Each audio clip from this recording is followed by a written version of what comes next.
I'm Dr. Vanessa Sinclair, and this is Rendering Unconscious.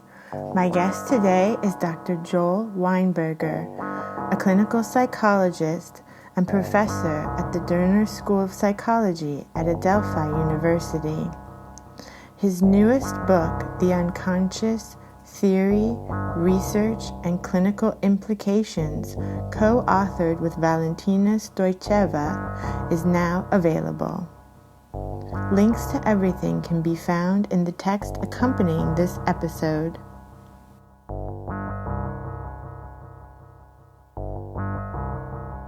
Rendering Unconscious is also a book. Rendering Unconscious: Psychoanalytic Perspectives, Politics, and Poetry. Available from Trapart Books, 2019. Please visit our publisher's website, www.trapart.net.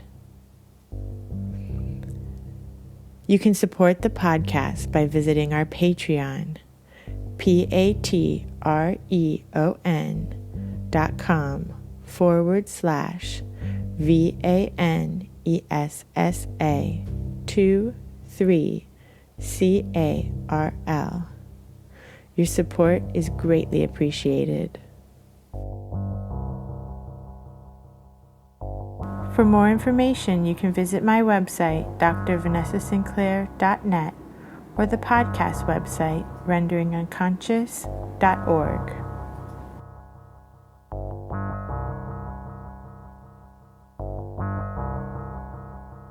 I guess the logical place I'd like to begin, since we're talking about the book that Valentina and I wrote, is what prompted the book. You also said you're interested in how you get to psychoanalysis, and they're kind of related to me. So the way I got interested in the unconscious was two ways, really. One was I'm sitting in a class, and this is already in graduate school, and then I'll go back in time to where it started initially. And my professor announces that there's no such thing as the unconscious. It's a class on motivation. And when I go back in time, you'll see why that's even more relevant than it sounds. And I'm sitting there and I'm going, he's crazy. How could you say there's no? And he proceeds to present experimental findings and so on and so forth. And I thought, this is not rational. This is not sane. I don't care what kind of data you show me. I know that everyone knows there's an unconscious. So I started to become curious. Why would anyone believe there isn't? And there's really two answers. One is a kind of a psychoanalytic answer, because I don't want to, because then I'm not in control, and there are forces beyond my understanding, and so on and so forth. Another one was philosophical, as it turned out, because I started looking into it. When that guy, René Descartes, some French guy, I think you probably heard of him, said, "I think, therefore I am," he was really saying, I am aware, therefore I am. Because you can't say, I think, but I really don't know what I'm thinking, therefore I exist. You have to say, I am aware. And then he defined the world, the universe, as consisting of two things, the physical and the mental. The mental was defined as consciousness, and the physical is not mental. So therefore the unconscious is defined out of existence. It just doesn't exist anymore. And people bought it because he was Descartes. And so that was the intellectual underpinning of it. And then the psychoanalytic underpinning of it is that we don't want to believe it. I don't want to believe it, and I know it's true. You know, that I have motivations beyond my understanding, then I do stupid stuff sometimes, and I look back on it and I go, what the hell? And I don't like it, and but I accept it, and I could understand people not wanting to accept it. So that started a kind of a 30-year search into the unconscious. And then I discovered doing that people who study different aspects of it don't talk to each other. So if you're psychoanalytic, you learn about the unconscious by talking to your patients, by reading books on theory or so on, or case studies. But you don't read the stuff on the mind and the brain and the research that's being done. And if you do research, you don't read the psychoanalytic literature to understand how it happens in the real world and how it presents itself. And so they have totally different vocabularies. They don't believe in each other to a large degree. In academia, a lot of academics dismiss psychoanalysis. They think psychoanalysis ended when Freud died. Actually, I think it ended in 1915. And so they dismiss, they go, oh, the penis envy, this is also stupid. Well, no one believes that anymore. Wake up. And then the psychoanalysts, many of them, not all, don't want to know about research because they get their information firsthand. And so they're both right, but they're also both wrong. And so I had to learn all of it. And I decided maybe I can write something where they can talk to each other. And so I tried to do that with my co-author. And I don't know if I succeeded, but I gave it my best shot.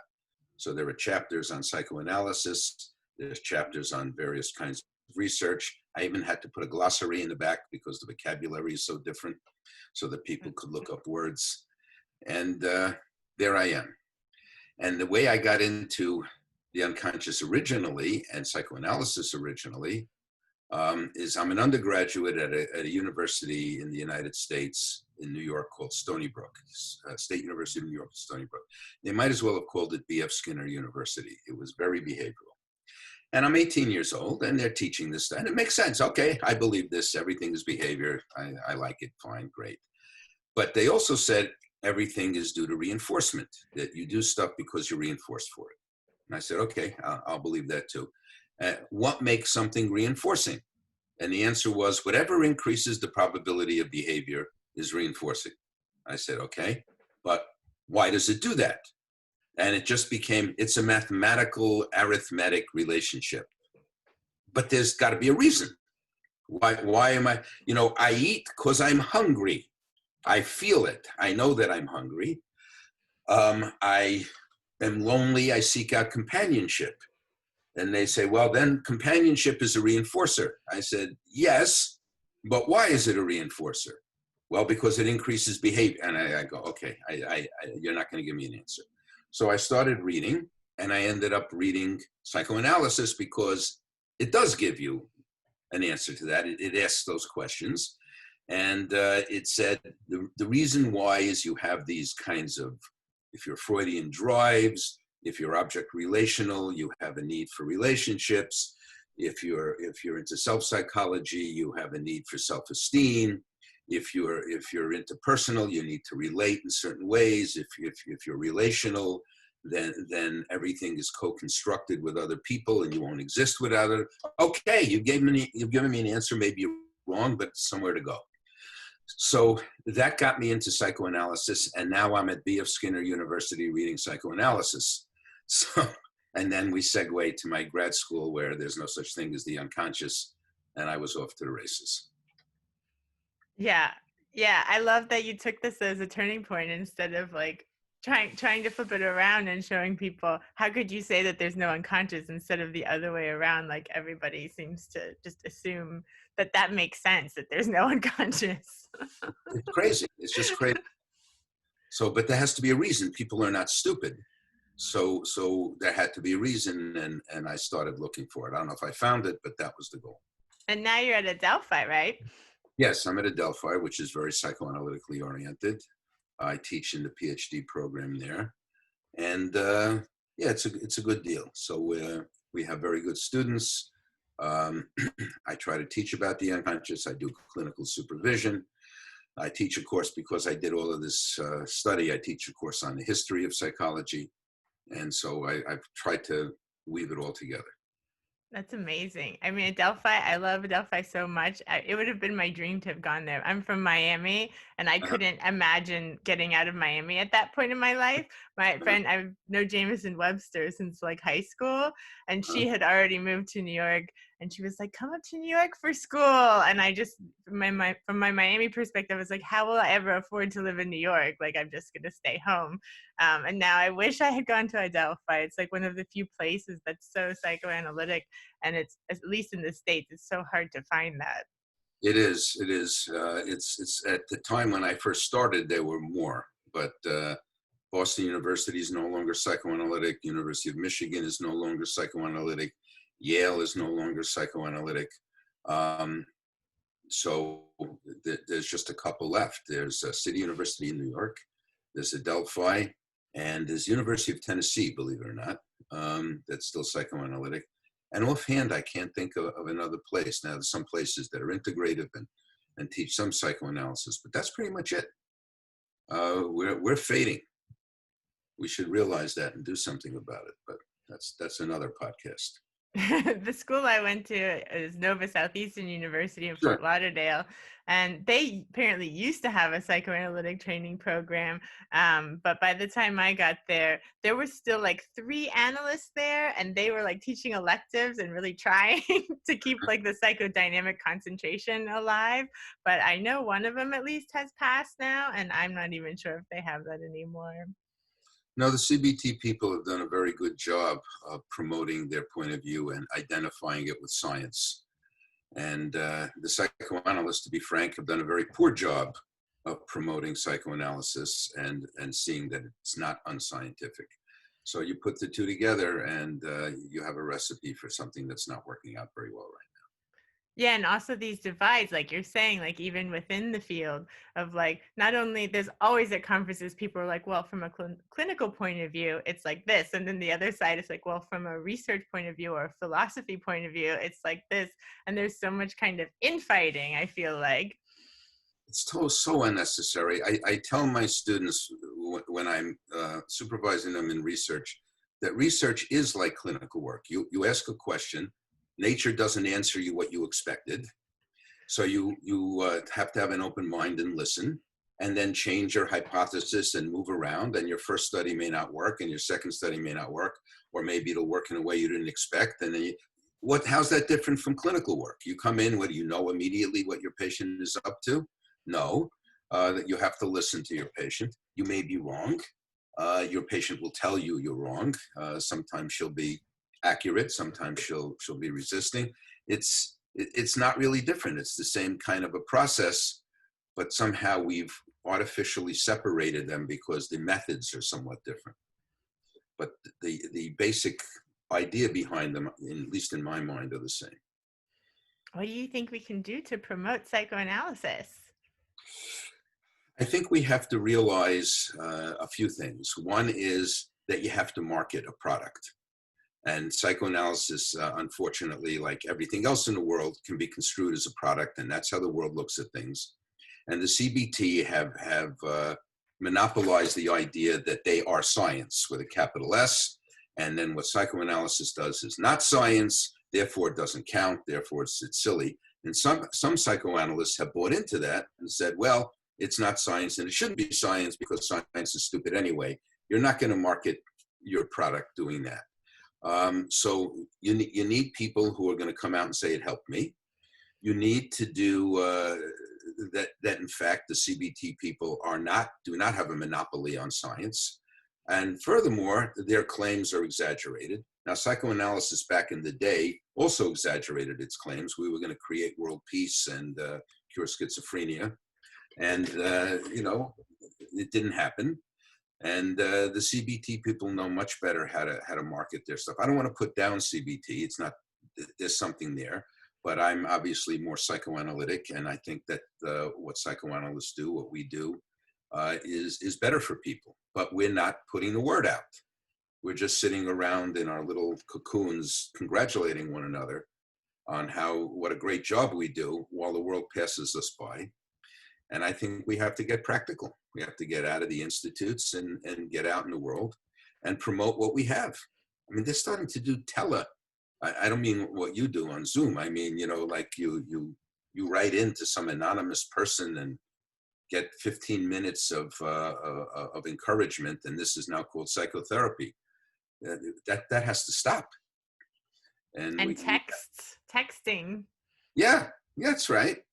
I mean, it's become a business, and we have to compete in the marketplace. I don't mean to sound mercenary because I'm really not mercenary, but it's a marketplace of ideas. And if you don't promote, Freud was a great promoter of ideas.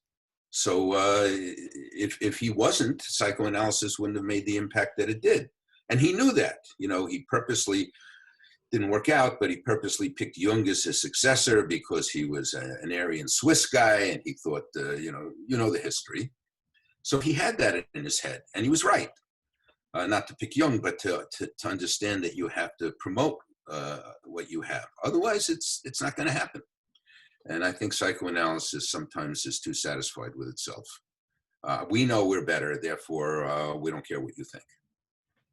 That's not a good attitude. No, and I think what you said earlier too, like the reason I ended up in the school that I did well was the one by my house, but also when I was in undergrad and was learning all about Skinner, I didn't understand that the professor was actually saying that this is like the only way of working with people. I just thought like, sure, you can reinforce behaviors. That makes sense. And just like with CBT, like, sure, you reframe the way you're thinking. That could help when you're managing stress and not going into some sort of depressive spiral. Sure, that could help. But I just thought that these were like different areas of the way of being and different ways that you could work to kind of cope with life and stress. And that everyone sort of knew that you still had to get to the deeper underlying issues so that those stressors and those symptoms don't happen. Yeah, they don't get that. I actually met Skinner. I did a postdoc at Harvard, and he was interested in meeting me for whatever reason. I think, well, I'll tell you what he said. I did some research on subliminal stimulation because I was interested in the unconscious. And to him, that was a different way of presenting stimuli. So he was interested in learning how one presents stimuli in this different way. But in the course of the conversation, he told me that he was not anti-psychoanalytic. And if you read his work, the only non-behaviorist he cites favorably is Freud. And it's true. So if you read his book, 1950s books, Science and Human Behavior, and I'm not coming up with other names, but that's the big one. He cites Freud, and he cites Freud favorably. Where he differs is he says, I'm not going into some internal agency like the id. Freud observed human behavior. He understood what made it happen, reinforcement, in Skinner's terminology, and he was brilliant. And so, there doesn't have to be an antagonism. There can be a conversation. You can disagree with me, fine. But let's agree on the central findings. This happens, that happens, and then we could disagree on why or whatever, instead of you don't exist, only I exist. And I think both sides are doing some of that. I don't really talk about that part of it in my book, but that kind of motivated me. Well, what do you talk about in your book? All right, so I start the book with the history that was stimulated by that professor who declared to me that there's no such thing as the unconscious. So I zip through, it took me years to zip, but I go through Descartes and other philosophers and other thinkers till I get to the founding of psychology. And academic psychology was founded as the study of consciousness by Wundt and then later Titchener. So therefore nothing else existed. And then the behaviorists said, that's stupid, let's throw out consciousness instead of let's add the unconscious. And now the mind didn't exist at all. And finally, so I got through the history, finally how academia finally got to the unconscious and why it took so long. It took till the 1980s, actually, and even the 1990s before anyone systematically studied it. So then I go through the different areas that have been studied: implicit memory, implicit learning, heuristics, affect versus cognition, embodied cognition, and implicit motivation. And I also go through several of the psychoanalytic theoretical views of the unconscious, and I try to critically analyze them and point out convergences and divergences. And then I draw clinical implications for all of this. I think one of the things that we have not done is all our clinical models are decades old. And we've learned some stuff since then. And we might want to incorporate those things into our theories and into our practice. At the same time, the theorists and researchers need to incorporate what clinicians have found into their understanding of the mind, because clinicians deal directly with it. So I think I'm trying to say to clinicians, there's new stuff out there. You should know it, and it will help you in your clinical practice. And I'm trying to say to researchers, people have been studying human beings intensively one-on-one for decades. You might want to know a little bit about that. And here's what I think, whatever that's worth, is valuable on each side. Here's what I think the clinical implications are. And now you take it and do something with it. So the book, each chapter, except the psychoanalytic chapter, because the clinical implications are obvious, each research chapter ends with a section on clinical implications. And then the final chapter draws a model of what the mind, how we understand the mind to function now, get to that in a second, and what the clinical implications overall are. So we now, you need to know what the brain does in order to know what the mind does, because they're the same.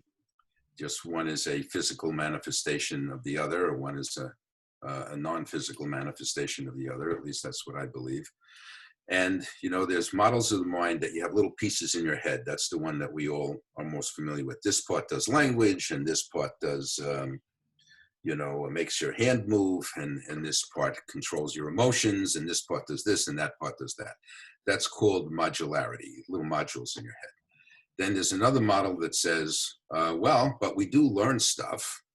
So that means that neurons have to connect with each other, which means that we're organized, and this is true, associatively, which psychoanalysis has known since the beginning.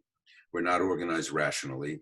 We're not organized hierarchically. We're organized associatively. If I say to you night, and I say, what comes to mind? You're going to say day, moon, sun. And if I say, well, how'd you get that? You're going to go, I don't know, or you'll make something up. You'll say, I said day because it's the opposite of night. And then I'll ask you, well, did that go through your mind? Did you say, I think I'll do the opposite? No, because things are connected associatively. Freud understood that with free association. And now connectionism, which is another model of the mind, understands that, in fact, since neurons are connected by being associated with each other, your thoughts are connected by being associated with each other. And that would put no limits on anything. Then everything can be associated with everything else. And we're not quite that flexible or that chaotic, depending on how you look at it. So the third model of the mind, which is called neural reuse, says we don't really have modules that this one does relationships and this one does affect and this one. We have little smaller pieces in our head that do very specific things, and then we combine them in new ways. And associatively, like the connectionists say, but not so broadly like every neuron, but with these pieces. Am I making sense what I'm trying to say? Okay, and that's how the mind works. And the example is, you know, if we evolved, which I believe we did, to be who we are, and we evolved these modules, we don't have a reading module in our brain. It came too late. We don't have a writing module. We don't have a guitar playing module. So what we do have is other pieces of the brain that evolve for other reasons that can be combined in new and novel ways that enable us to read, to write, to do art, to make music, and so on. And that's how to understand the mind. Now, once you understand the mind that way, you understand that we evolved to be a certain way, but the world isn't that way anymore. So right away, we've got problems. We evolved to live on an African savanna in small, extended family groups. And now I live on Long Island with, you know, millions of people. I didn't evolve to do that. I evolved to like the sweet tastes. So I like to eat chocolate and, you know, salty potato chips and so on. So I'm now overweight. But it was good on the African savanna. And it was good to have these urges on the African savanna. So unlike Freud, you know, which to me, why are we so screwed up? In Freud, it's like, oh, we have this conflict built in. We're all screwed up. It's going to be. And I think it's more the world doesn't fit what we evolved to do as much. Sometimes it does. Sometimes it doesn't. And so we learn to do things the best we can, but our tools are not tools for living in an urban society, in my case, or whatever society we live in. So we get messed up. And we need to understand that we think associatively and not logically. We're not irrational, we're irrational. We just do what we do. Sometimes it turns out badly. Anyway, I'm getting long-winded, but that's the model of the mind that we come up with in the book. And then we draw clinical implications from it. It's more like you're not screwed up. You are the way you are because you're a human being. And the world is the way it is. Sometimes there's a fit, sometimes there's not a fit. You adapt to it as best you can.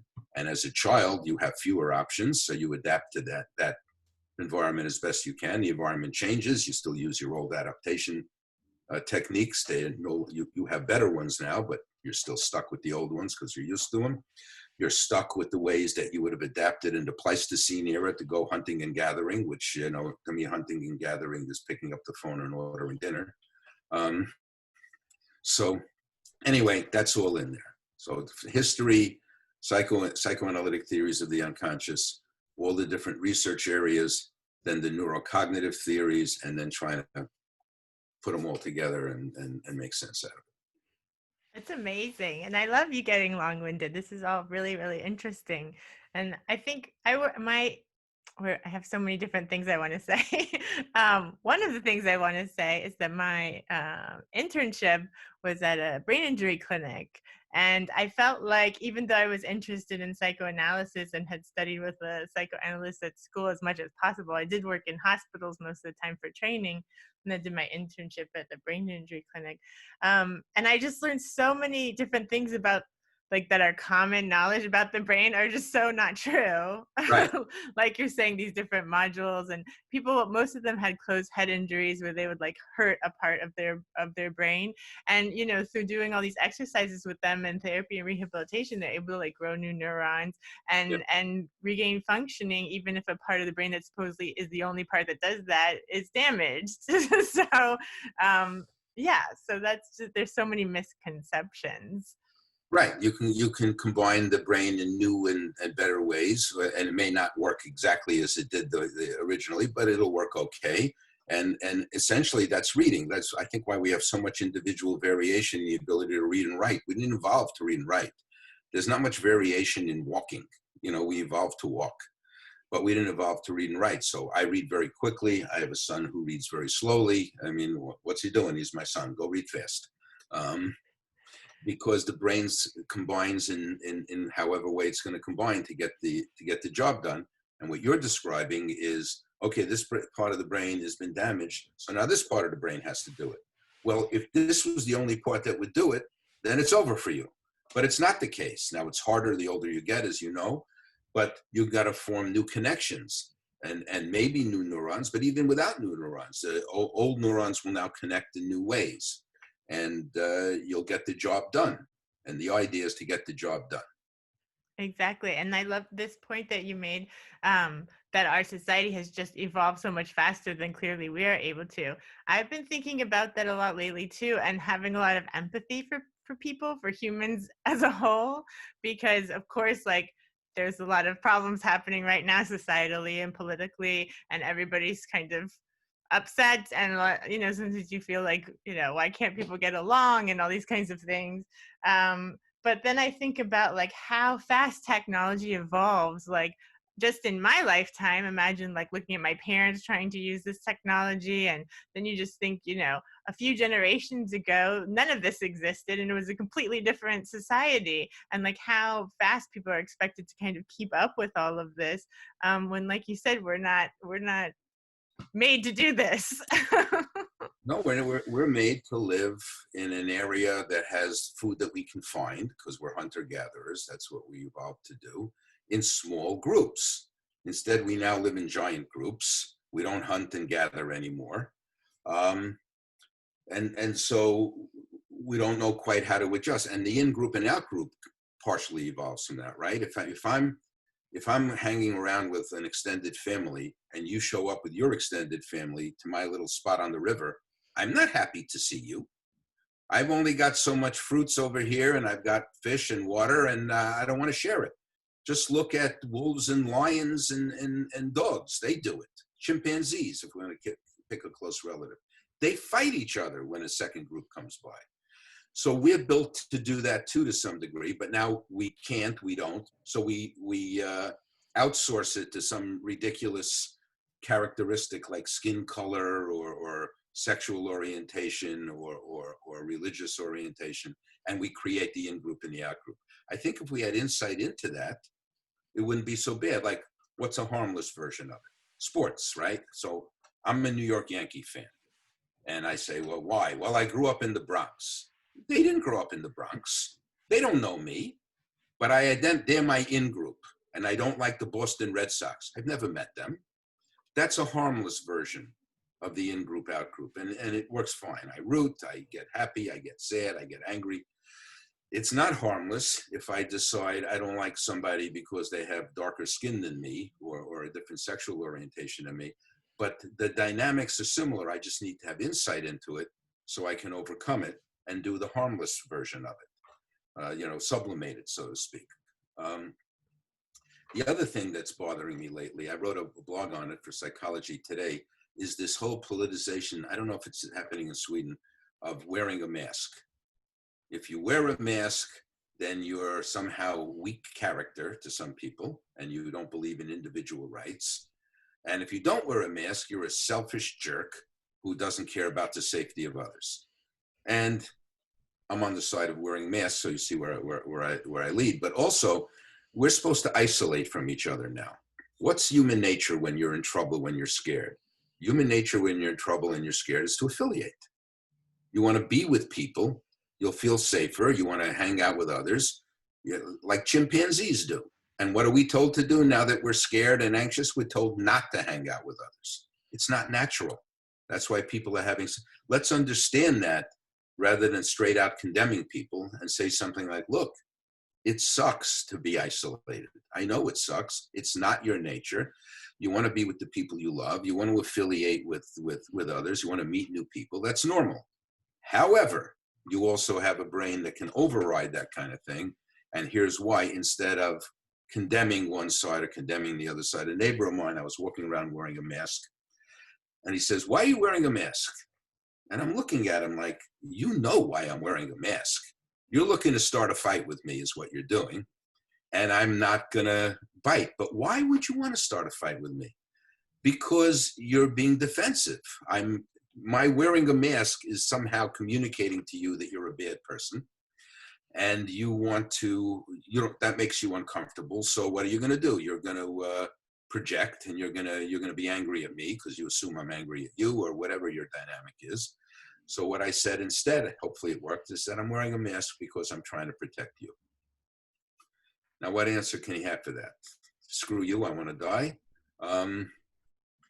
Now, I hope I didn't imply, and you're being selfish because you're not protecting me, but that's the kind of thing I mean, to understand what human beings are, and things are built into us.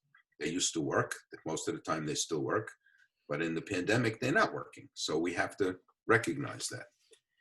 Yeah, we have to consciously not do some things that might feel more instinctual to be for the greater good. Yeah, I leave the house every time I go out. I have two sons. I took them to a distancing camp, if you can believe that, this morning. And all three of us forgot our masks and had to go back and get it. Because it's not natural to wear a mask.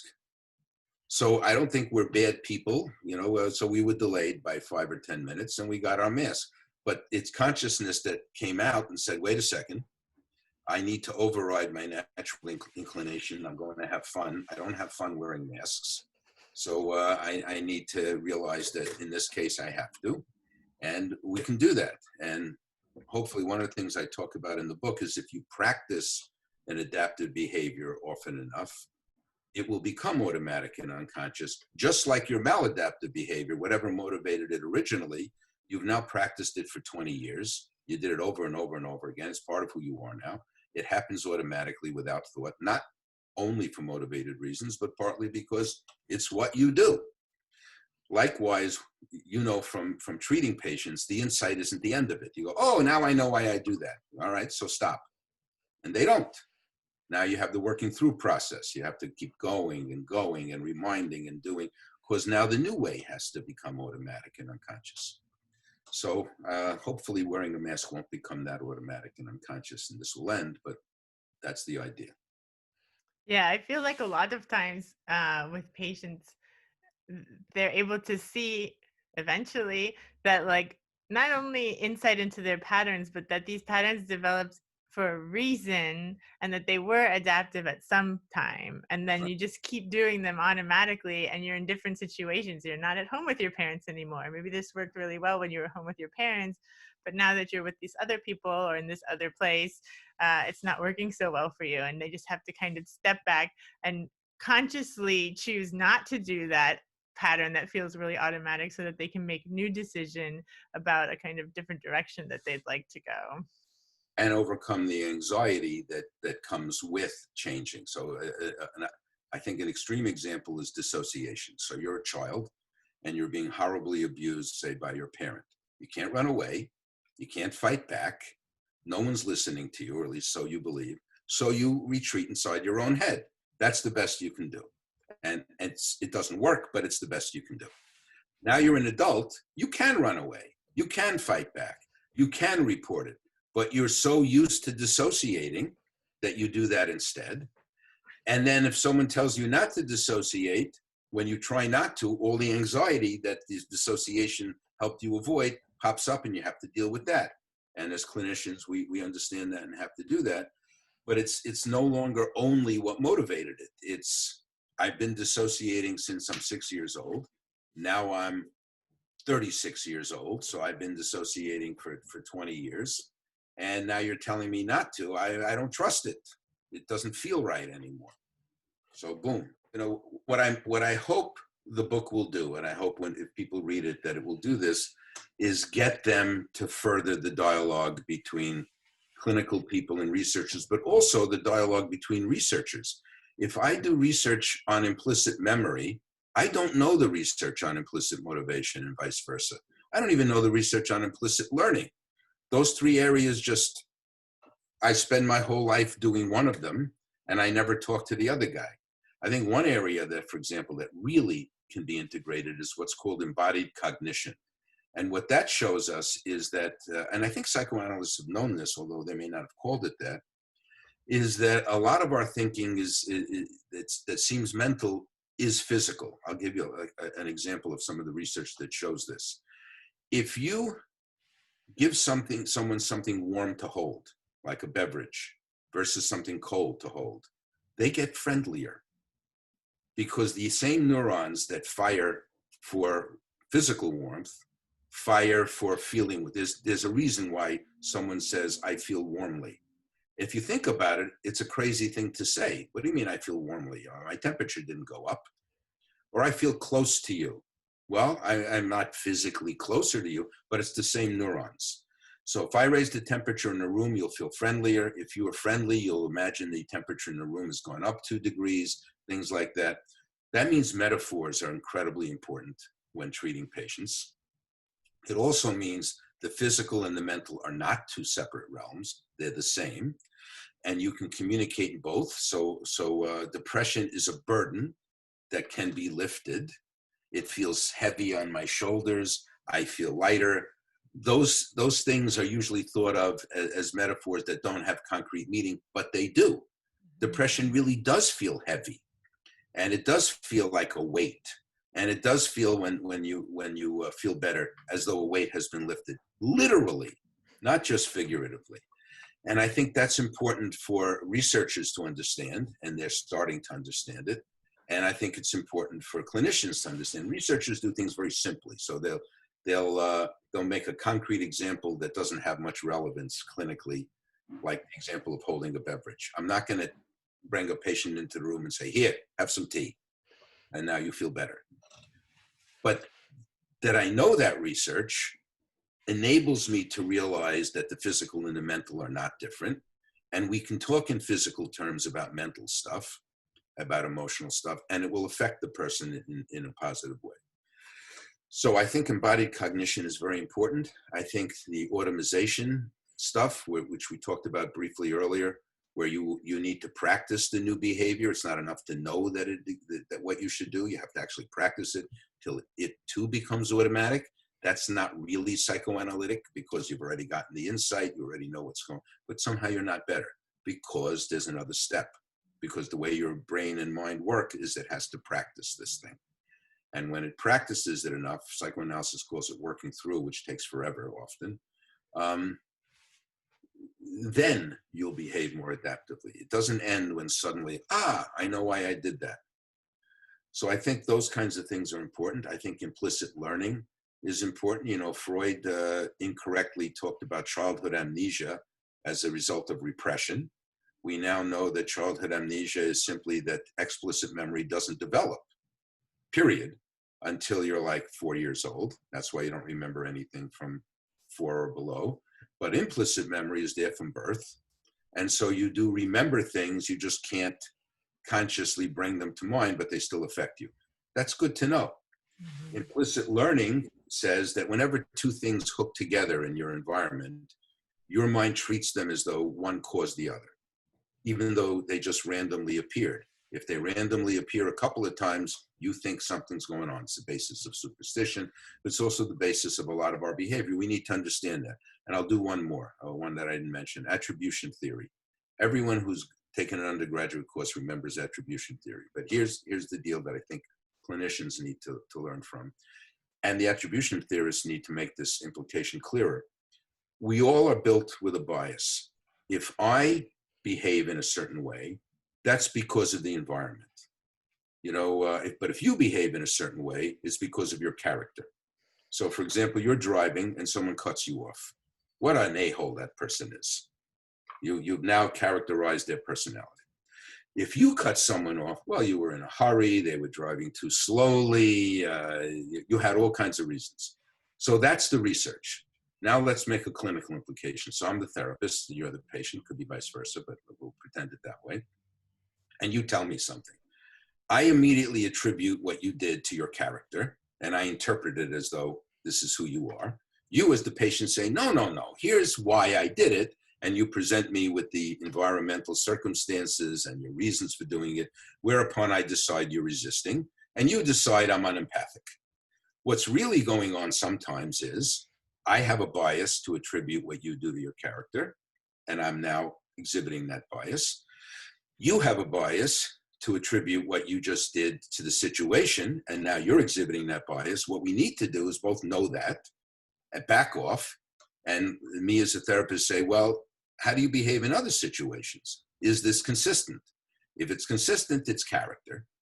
But if it's unique to this situation, then I was wrong, and it's situational. And if a therapist knows that, they will override temporarily their inclination to attribute patient characteristics to personality. And if the patient knows it, they will be more open to hearing that maybe this is my character and not situational. So I think patients should be told that. Just here's what the research shows. Here's what happens. And things that you do had a purpose at one time. Can I tell one more story? Yeah. Okay, so I was on an airplane flying from California to New York. It's a 6-hour flight.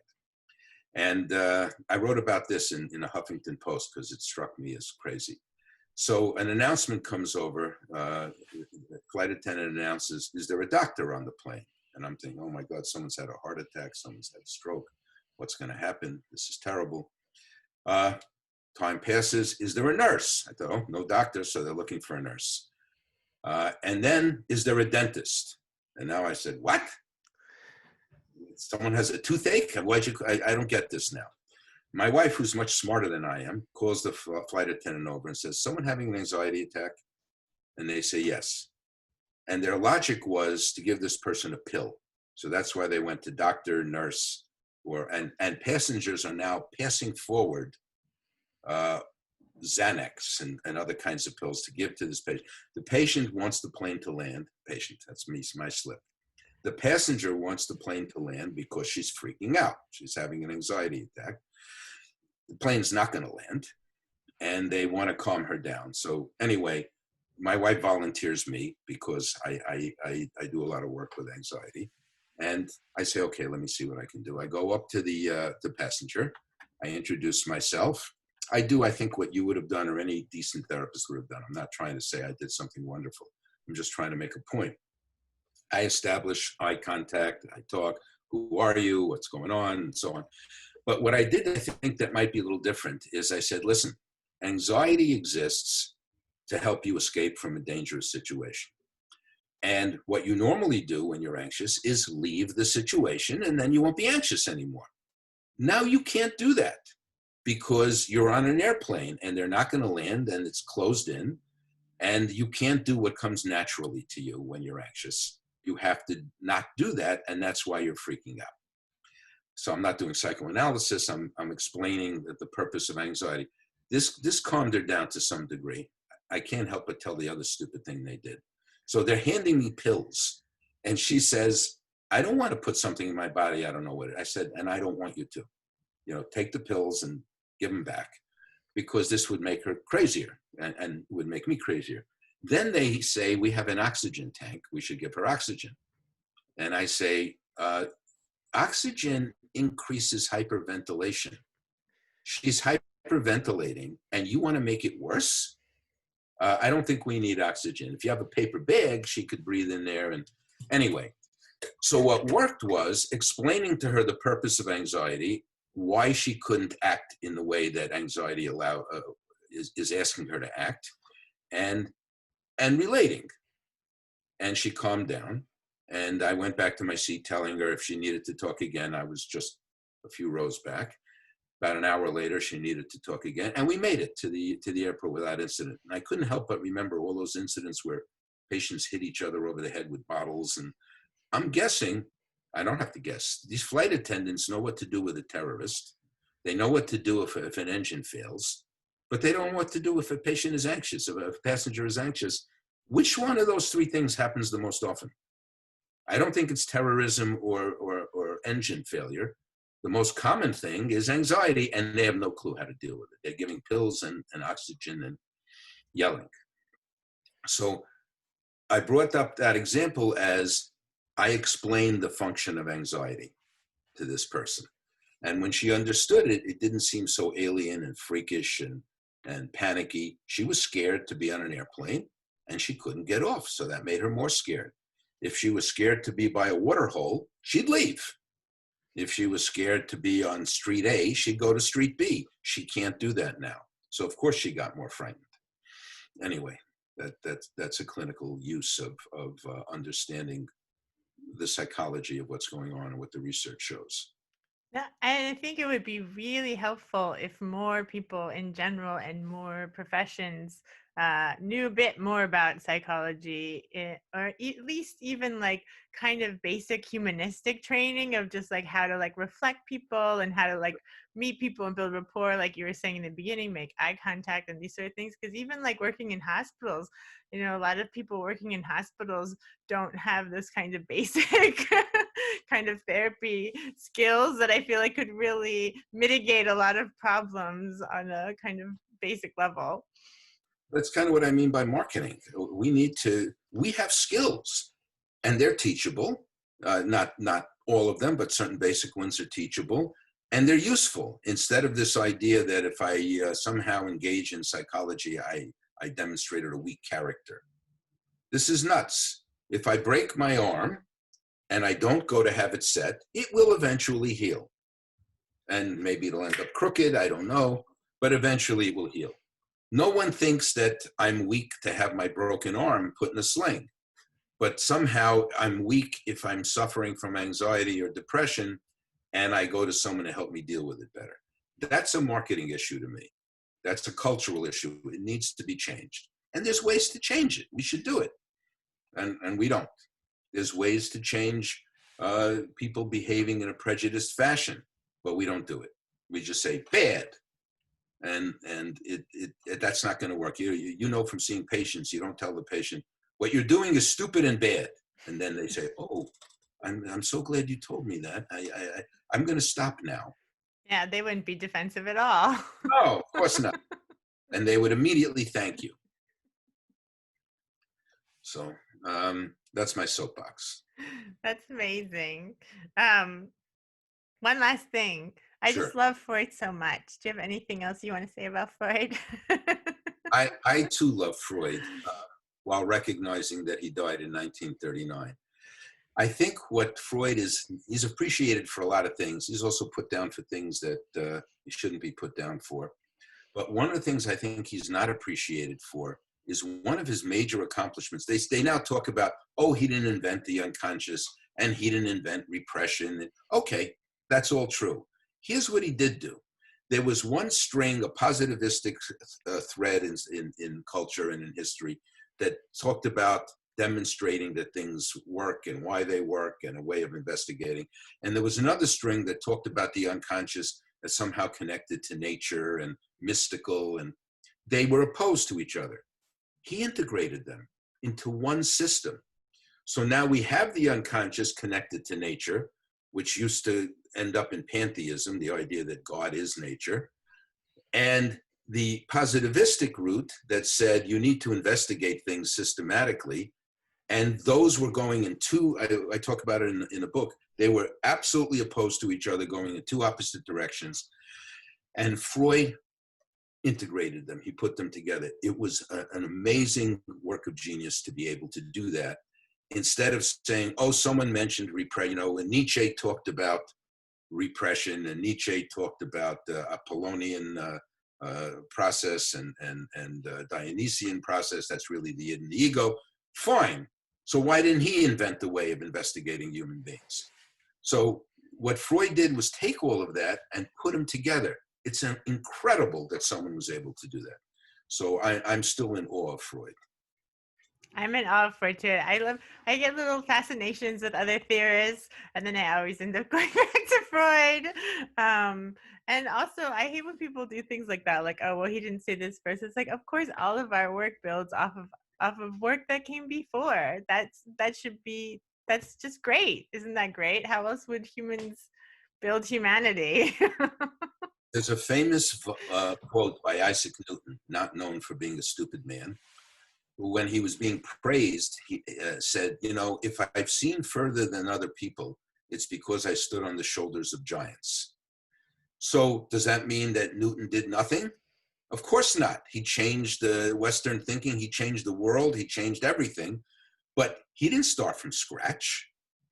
So why should Freud have started from scratch? Now, part of that might be that Freud liked to make it sound like he came up with it out of nowhere. So that was a flaw in his character. So good, he wasn't perfect. I'm so sorry to hear that. But what he did was incredible. And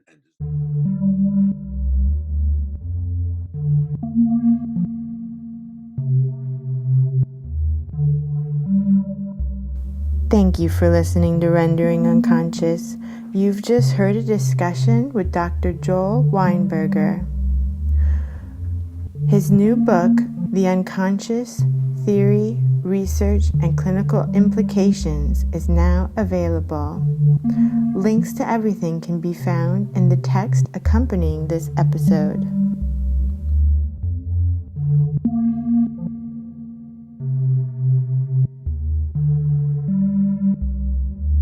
Rendering Unconscious is also a book.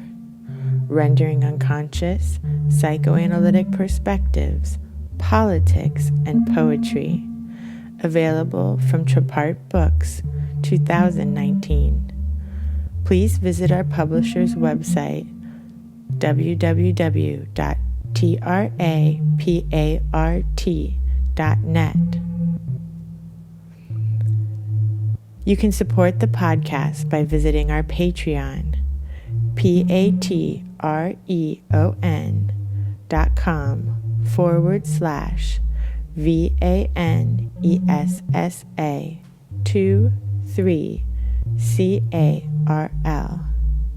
Your support is greatly appreciated.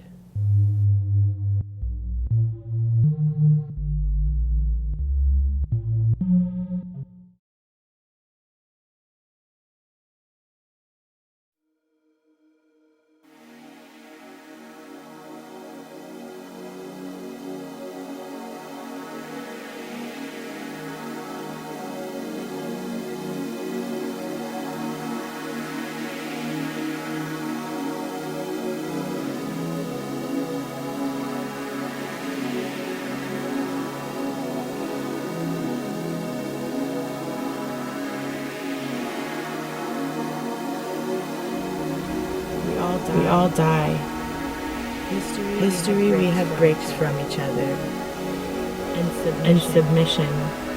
We're cutting ourselves out of our surrealism, sense, and brought on another. I'd be there all the time. What are you doing here? Being kinder to you? Sexuality preceding the I. Just more so to honor my lineage. Doctor's appointment. The spirits just don't like pee and fuck in the pool. Bin word.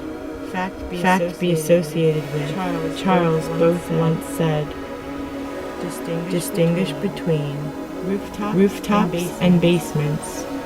So when we re-enter the scene, physical before reproduction, and was the word, God's, and go to God. Let's applaud in future whatsoever. To honor my lineage with another of identity. There is someone I, produced by and for. The people are going to put in a gender identity. You in the word. Believe in any space as well as the one they hugged, returning or anywhere really. The sun god is the ruler.